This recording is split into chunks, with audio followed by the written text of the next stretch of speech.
yang penuh dengan ketegangan ini, masa pandemi ya. Sekarang kita masih masuk zona merah wilayah kita.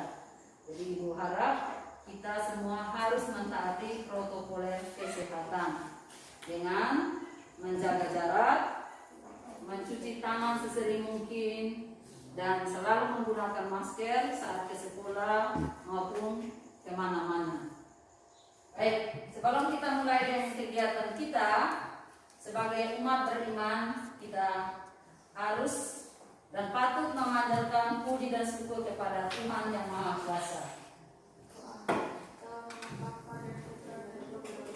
Amin. Terima kasih Tuhan. Nah, sebelum kita mulai, Tuhan dengan sesi dulu. Sandra Tesbua. Hadir Bu. Angelina. Hadir Bu. Geranimus. Hadir Bu. Lagi pada hari ini dengan materi yang sama. Itu materi apa? Mobilitas sosial. Mobilitas sosial. Pasti ada masih ingat yang materi kita minggu lalu? Masih. Ya, kalau yang masih ingat, angkat tangan. Apa itu mobilitas? Mobilitas sosial adalah perpindahan posisi seseorang atau sekelompok orang dari lapisan yang satu ke lapisan yang lain. Bagus. Mobilitas dibagi harus berapa? Berapa macam? Dua macam. Siapa yang tahu apa-apa saja? Ya. Mobilitas vertikal dan mobilitas horizontal. Mobilitas vertikal dan mobilitas horizontal.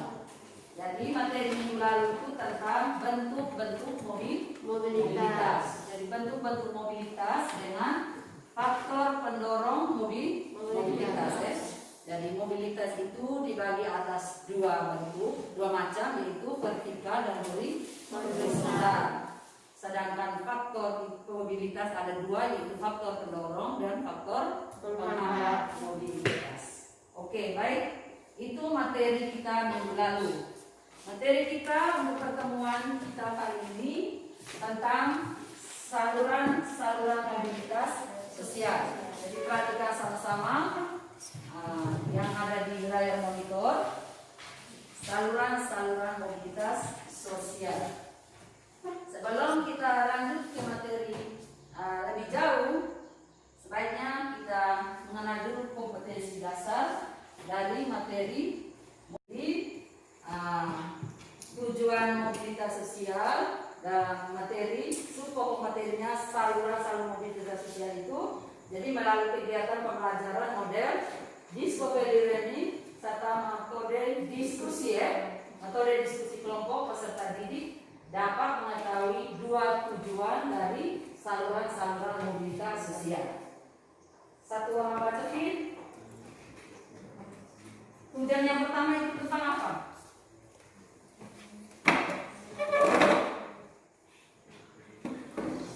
Baca itu. Menganalisis saluran mobilitas sosial. Ya, menganalisis saluran mobilitas sosial. Julia, tujuan yang kedua itu apa? Membuat laporan dan menyajikan hasil diskusi kelompok tentang saluran mobilitas sosial dengan penuh rasa ingin tahu, percaya diri, tanggung jawab, dan bergotong royong dalam bentuk laporan. Ya, itu dua tujuan dari subpokok materi saluran mobilitas sosial. Itu Ibu ulang kembali. Pertama itu menganalisis saluran mobilitas sosial. Yang kedua, membuat laporan dan menyajikan hasil diskusi kelompok tentang saluran mobilitas sosial dengan penuh rasa ingin tahu, percaya diri, tanggung jawab, dan bergotong royong dalam bentuk laporan. Oke, setelah kita mengetahui tujuan, setelah kita mengetahui tujuan dari materi kita hari ini tentang saluran mobilitas sosial, mari bersama-sama kita menyimak video di bawah. Assalamualaikum warahmatullahi wabarakatuh. Bagaimana kabarnya? Semoga kita selalu diberi kesehatan dan keberkahan selalu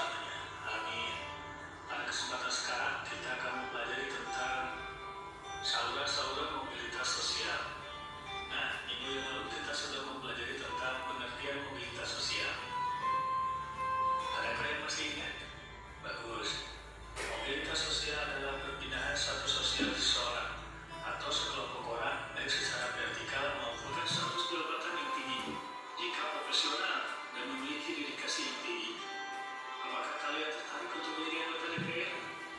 Itulah yang dimaksud saluran mobilitas organisasi politik. Saluran mobilitas yang keempat yaitu lembaga pendidikan. Perhatikan yang berikut. Betul, dengan bersekolah seseorang bisa merubah status sosialnya. Pada umumnya lembaga pendidikan adalah saluran mobilitas sosial vertikal ke atas. Dengan adanya pendidikan dapat memberikan kesempatan kepada seseorang untuk meraih tingkatan sosial yang tinggi. Lembaga pendidikan juga dianggap sebagai sosial elevator, yaitu perangkat yang bisa mengangkat seseorang dari kedudukan yang rendah ke kedudukan yang lebih tinggi. Sebagai contoh, seorang anak dari keluarga kurang mampu kemudian bersekolah sampai perguruan tinggi. Setelah lulus ia berhasil bekerja sesuai dengan bidangnya secara otomatis. Anak-anakku, setelah kalian menyimak dan melihat video pembelajaran tentang saluran-saluran mobilitas sosial,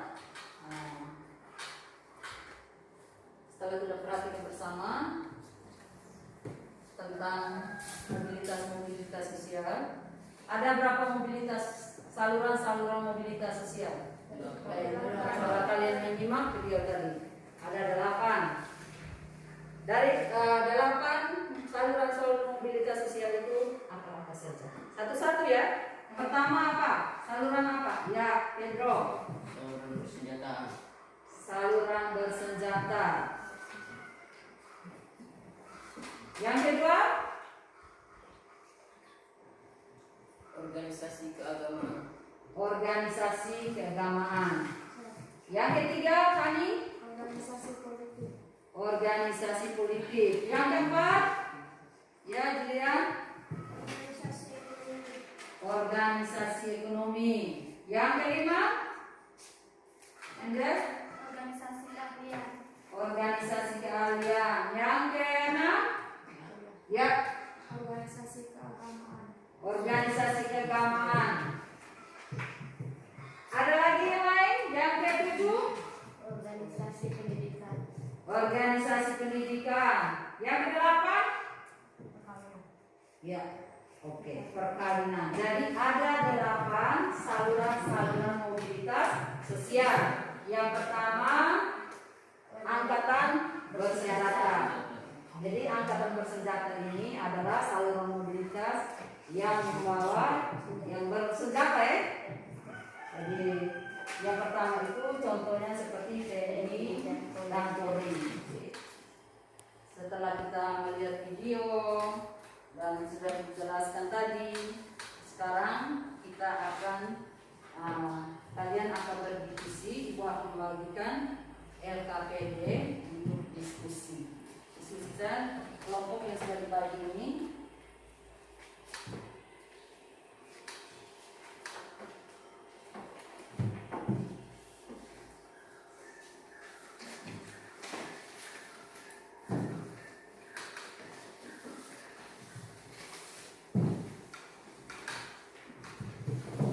Baik.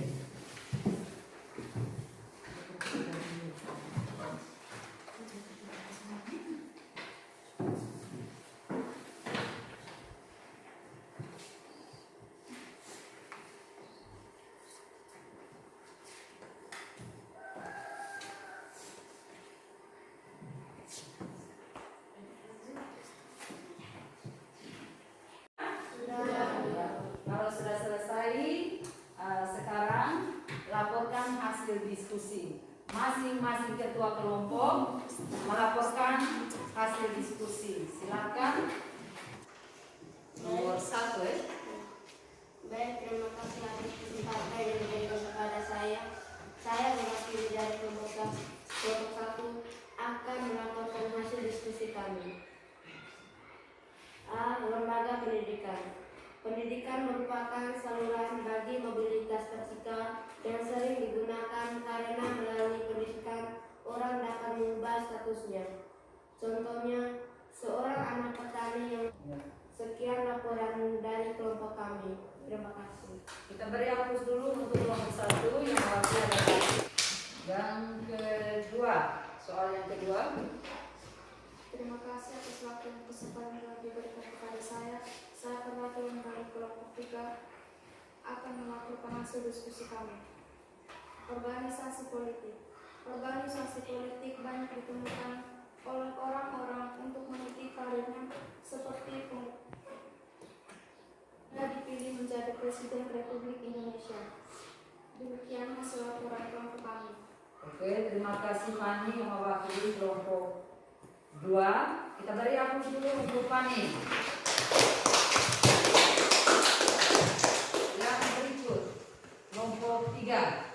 Baik, saya Surah Pilihan dari kelompok 3 akan melakukan hasbis bersama. Organisasi yang bergerak dalam bidang perusahaan ataupun jasa umumnya memberikan kesempatan seluas-luasnya bagi seseorang untuk mencari. Terima kasih. Kita beri aplaus dulu kepada Riko yang mewakili kelompok 3. Baik, materi kita hari ini tentang saluran-saluran mobilitas sosial. Ibu akan menanyakan kembali apa yang kalian dapat tadi, apa yang dimaksud dengan saluran-saluran mobilitas sosial.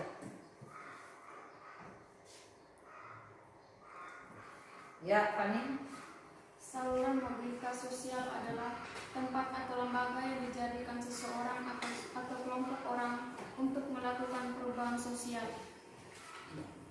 Saluran sosial merupakan tempat atau lembaga yang bisa dijadikan seseorang atau kelompok orang untuk melakukan perubahan sosial. Jadi saluran sosial itu ada 8. Yang pertama itu angkatan bersenjata, yang kedua lembaga pendidik keagamaan, yang ketiga lembaga pendidikan, yang keempat organisasi politik, yang kelima organisasi ekonomi, yang keenam organisasi keahlian, yang ketujuh perkawinan, dan yang kedelapan organisasi keolahragaan.